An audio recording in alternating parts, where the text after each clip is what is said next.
We're about to enter Caritas Christi, our home for our retired sisters.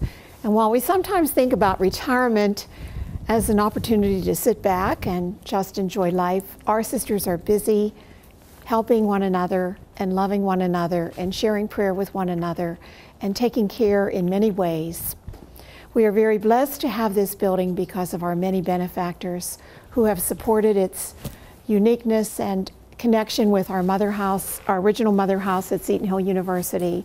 When the architects were designing the building, they spent hours at Seton Hill trying to look at some of the architectural structure and tried to bring it here so that this would be home over 100 years later to our sisters who retire. Caritas Christi is home, and it is a wonderful place for our sisters. It has the things that our sisters need to make their lives really complete as they prepare to go to God. We are very blessed, and we know that one of the most important parts of this building is our chapel, where we share our prayer life with others as well as our own family of sisters. Well, we've always had a lot of faith in the Lord for everything we need, and of course when we were financially poor, we prayed more than ever. We have quite a few volunteers here at Caritas Christi, and the volunteers love it to be here, love to come here. And some people say they wouldn't want to work anyplace else. They really love the sisters. I would have never guessed you had fibromyalgia because I see you walking around this building smiling all the time. Why are you smiling all the time while you're walking around this building? Well, I'm very grateful for being here at Caritas Christi. It'll be 4 years in March. And to have the opportunity that I have here to go to the pool is a blessing for me. I didn't know the value of water until I was in the physical therapy room, and Rodney said, "Sister Marie John, I would suggest you get into the pool." So I am very grateful for all the things that have helped me being here in this beautiful mother house. Very grateful. Hello, I'm very happy to be here today with you. My name is Sister Gertrude Foley. I'm a Sister of Charity of Seton Hill and have been proud to be a Sister of Charity for 60 years. So a lot of my life has been spent in this lifestyle, and one which I have never regretted a minute of. So I'm very happy to be here with you, and especially I want to take this opportunity to say thank you for something that you may not be aware of, and that is the Sisters of Charity live today because of you. Our history as sisters has always included a strong relationship with the laity in the church. And sometimes I think the laity haven't always appreciated how important you are to us. Today, we have to think hard about our relationship. And one of the reasons Sisters of Charity are thinking hard about it is that we find ourselves in a new day.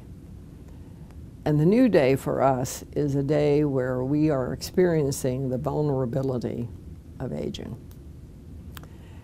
You know, our whole history was not vulnerable. Our whole history is more or less successful and one of achievement, one of giving, one of doing for others wherever we can.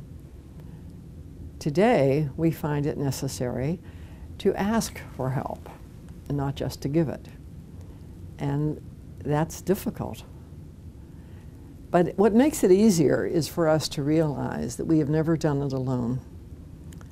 And I think today what we are coming to see is we need to help you understand why we need you in a new way, and to give you some idea of how we want to build this relationship with you into the future, not just for our own good, but for the good of the church and the good of the world.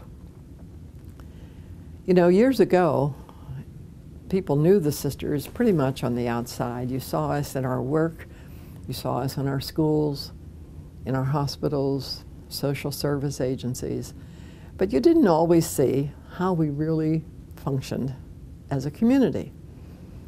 And as a community, what that means for us is that when we enter the community, we become a member, we give everything. We give our whole selves to the community, and we promise that anything that we earn, anything we benefit from in terms of our being Sisters of Charity belongs not to us individually, but to the community.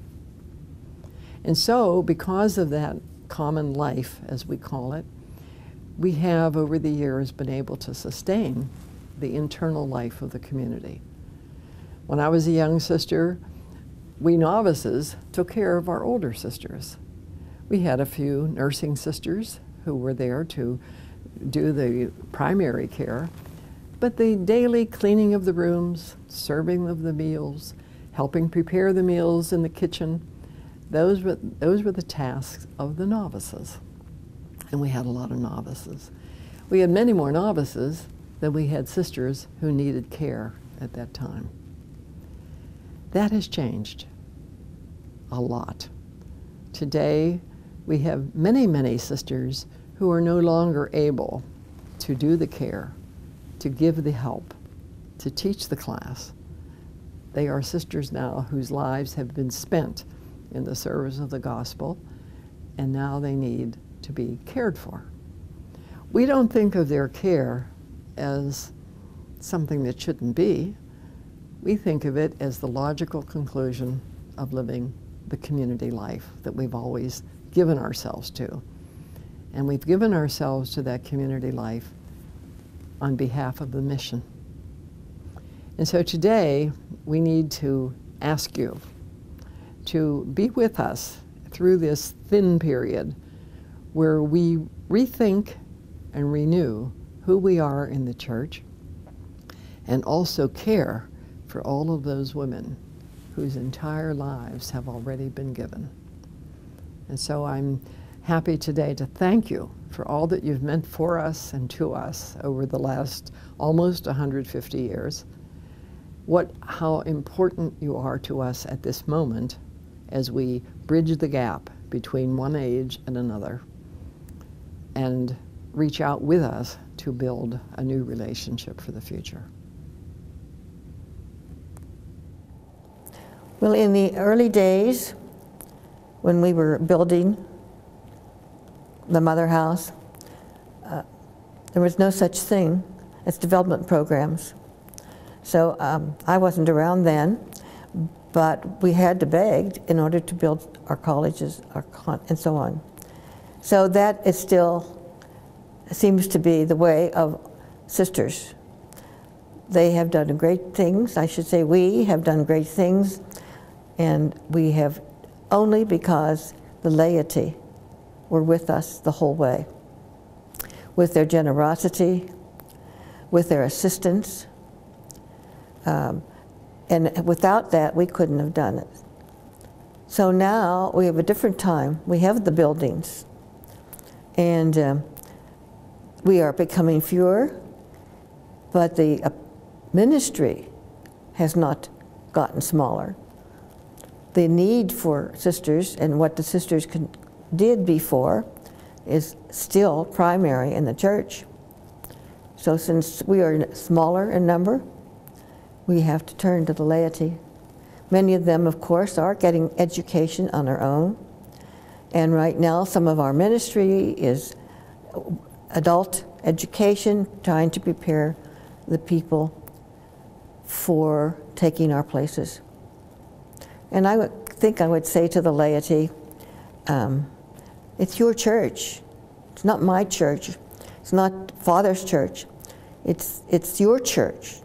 We came and went in your church. We came to your parish, came to your school, and then we were gone to some other parish and some other school. You stayed there. So I would beg the lay people to realize that it is their church. We are not infallible, neither are they, but one person has an answer. So love your church, Support your church the best of your ability. Support us, help us, please. And don't ever forget that the church is yours. Hello, I'm Sister Vivian Linkauer, the Provincial Superior of the Sisters of Charity of Seton Hill. The story of our sisters is one of sacrifice, of faith, and of the very special bond that exists between the sisters and you, our lay partners. As partners, you have stood by our side from the very beginning. Our ministries in education, in health care, and social work, and all efforts at assisting the poor could not have taken place without you. You provided the financial gifts that helped us to build our mother house, Caritas Christi, which is the home for our retired and infirm sisters. Thanks to you, we are able to have all levels of care for our elderly members. They are truly thankful, and you are in their prayers. Our sisters continue in ministry. We do not stop at age 65. Almost all of our sisters are employed either full-time, part-time, or as volunteers. It is true that our numbers decrease as each year passes, but the work of God is more prevalent now than ever. In just 9 years, we will be celebrating 150 years as the Sisters of Charity of Seton Hill. As we approach this milestone, we are encountering new challenges and new opportunities to exercise our faith. I invite you to journey with us. Help us to meet these challenges with courage. I'm confident that the Spirit of God that was present in Elizabeth Ann Seton will guide and strengthen us. As partners in the work of charity, you are needed. I ask you to listen to Russell's presentation. Please ask God how you should participate in this great venture. And as always, we pray for you and count on your prayers for us. God bless you.